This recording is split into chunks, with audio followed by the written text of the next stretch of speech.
ન્યૂઝમાં સોમનાથ ખાતે યોજાયેલ ગુજરાતમાં પ્રથમવાર 111 કુંડી મહામૃત્યુંજય એકાદશી રુદ્ર સોમનાથ મહાયજ્ઞની ભવ્ય શોભાયાત્રા યોજાઈ। સોમનાથ ખાતે યોજાયેલ ગુજરાતમાં પ્રથમવાર હિમાલયની સિદ્ધ પરંપરાના વિશ્વ પ્રસિદ્ધ સંત અને પંચદશનામી જૂના અખાડાના નાસિક પીઠના પીઠાધીશ્વર મહાયોગી મહામંડલેશ્વર પાયલોટ બાબાના સાનિધ્યમાં શ્રી 111 કુંડી મહામૃત્યુંજય એકાદશી રુદ્ર સોમનાથ મહાયજ્ઞનું આયોજન કરવામાં આવ્યું, જે નિમિત્તે સોમનાથ ખાતે ભવ્ય કળશ શોભાયાત્રા કાઢવામાં આવી।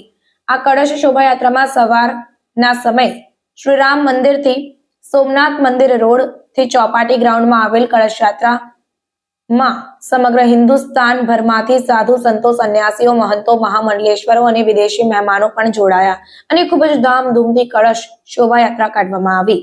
આ મહાયજ્ઞ તારીખ 30 ડિસેમ્બર 2023 થી 9 જાન્યુઆરી 2024 સુધી ચાલશે અને સવારના 9 થી 12 તથા બપોરે 1 થી 5 વાગ્યા સુધી ચાલશે અને દરરોજ યજ્ઞ પૂર્ણ થયા બાદ સાંજના સમયે ગુરુ પ્રવચન અને સાંસ્કૃતિક કાર્યક્રમો યોજાશે। આ મહાયજ્ઞ 9 તારીખના રોજ બપોરના 1.5 કલાકે પૂર્ણ થશે। 2.5 કલાકે મહાપ્રસાદ અને 4 કલાકે સંતોના આશીર્વચન સાથે મહાયજ્ઞની પૂર્ણાહુતિ થશે। આ મહાયજ્ઞના શાસ્ત્રી હિમાલયના જગદીશ શાસ્ત્રી અને અશોક શાસ્ત્રી રહેશે। Reporter Devabhai Rathod, secular Gujarat news, Somnath. સમાચારોની અવનવી અપડેટ્સ માટે જોતા રહો સેક્યુલર ગુજરાત ન્યૂઝ। સાથે સેક્યુલર ગુજરાત ન્યૂઝ ચેનલને લાઇક, શેર અને સબસ્ક્રાઇબ કરો અને બેલ આઇકોન દબાવીને સમાચારોની ઝડપી માહિતી મેળવો।